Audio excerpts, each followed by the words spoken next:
Dans l'exercice 4 qui est à faire pour mardi prochain, nous allons nous intéresser à la toute dernière question, la question 5. Alors on a ici une figure quasi complète de l'exercice où on nous avait donné 3 points A, B, C qui formaient un triangle rectangle ABC en A. I est le centre du cercle circonscrit à ce triangle, cercle qui a été tracé en pointillé ici. Donc la question 5, on parle d'un autre cercle, le cercle de centre I et de rayon 5. Donc de centre I de rayon 5 unités. Donc le cercle, le deuxième cercle à tracer en trait continu. Et il s'agit de déterminer par le calcul les coordonnées des points d'intersection entre ce cercle et l'axe des ordonnées. Donc la figure nous montre que ce cercle coupe deux fois l'axe des ordonnées. J'ai mis ici les deux points d'intersection en rouge et il faut déterminer leurs coordonnées. Alors c'est vrai qu'une lecture graphique nous permettrait déjà d'avoir une idée de la réponse. Ici, il semblerait que les coordonnées soient pour l'un 0, moins 1 et pour le second 0,7. Donc, mais cela ne suffit pas. On ne peut pas se contenter d'une lecture graphique pour répondre à une question mathématique. Donc voyons comment on peut faire pour résoudre par le calcul cette question-là. Donc on est à la recherche de points d'intersection. Donc le point de départ de notre travail va déjà être de mettre en place, de nommer ce qu'on cherche. Donc on va appeler M un point d'intersection cherché. Donc le point M m'est inconnu. Donc comme il m'est inconnu, ces coordonnées, je ne les connais pas, je les cherche, je suis à la recherche. Donc les coordonnées, lorsqu'on ne les connaît pas, ben, ce sont des nombres qui sont inconnus. Donc on va utiliser les lettres habituelles X et Y pour désigner les deux inconnus. Donc M, c'est quoi? C'est le point d'intersection ou un point d'intersection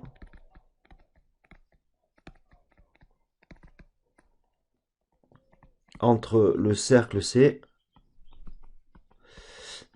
et l'axe des ordonnées. Donc il faut qu'on ait en tête une chose importante, c'est que ici nous avons deux inconnus à trouver.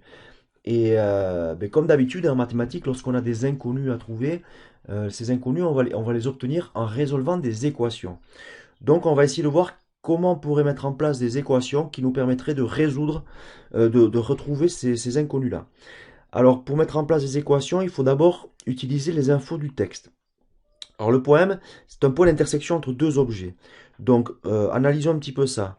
Le poème, on sait qu'il est sur l'axe des ordonnées.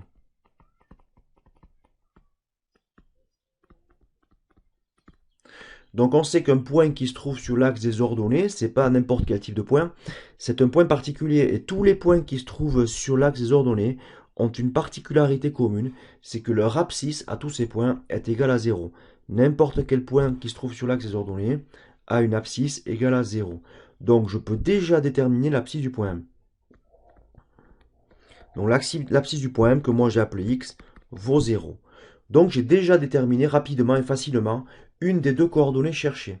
D'où mon point M, mais ces coordonnées sont du type 0 et Y. Donc la deuxième coordonnée doit être cherchée maintenant. La deuxième information que j'ai sur le point M, je sais que le point M est sur le cercle C. Donc, qu'est-ce que je peux en tirer comme information? Alors, le cercle C, c'est quoi? C'est le cercle qui a pour centre I et qui a pour rayon 5. Donc on avait vu à travers notre exercice que dire qu'un point appartient à un cercle, ça signifie que ce point se trouve à une distance du centre de ce cercle égale au rayon. Donc ici, je peux écrire une égalité, ça va être intéressant parce que cette égalité va devenir une équation derrière. L'égalité en question dit que la distance entre le centre du cercle et mon point en question, le point M ici, est égal au rayon. Et comme le rayon fait 5, voilà, IM égale à 5. Donc, je peux écrire la relation IM égale à 5. Et cette relation IM égale à 5, je vais la convertir en une équation. Parce que, en fait, la distance IM, je vais utiliser la formule du cours qui permet d'exprimer cette distance, qui dit qu'il faut obtenir, qu'il faut écrire xm moins xi au carré plus ym moins yi au carré, tout ça sous la racine carrée, ça donne 5. Et si je remplace les données, les coordonnées par les valeurs connues, xm, on vient de dire que l'abscisse du point M dont je parle vaut 0.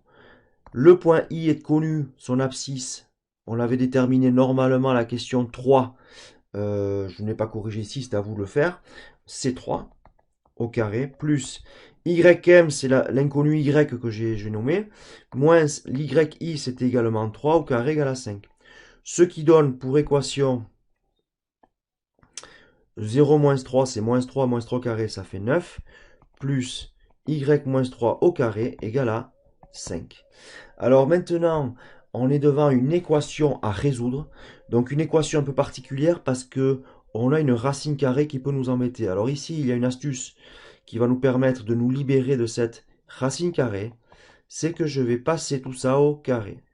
Et le fait de passer au carré, ça va nous permettre d'éliminer la racine carrée. Le carré d'une racine carrée, mais ça permet d'éliminer une racine carrée. Donc si je prends le carré de cette racine carrée, je vais me retrouver avec ce qui est à l'intérieur, 9 plus y moins 3 au carré. Et par contre, à droite, si je prends le carré de 5, j'obtiens 25.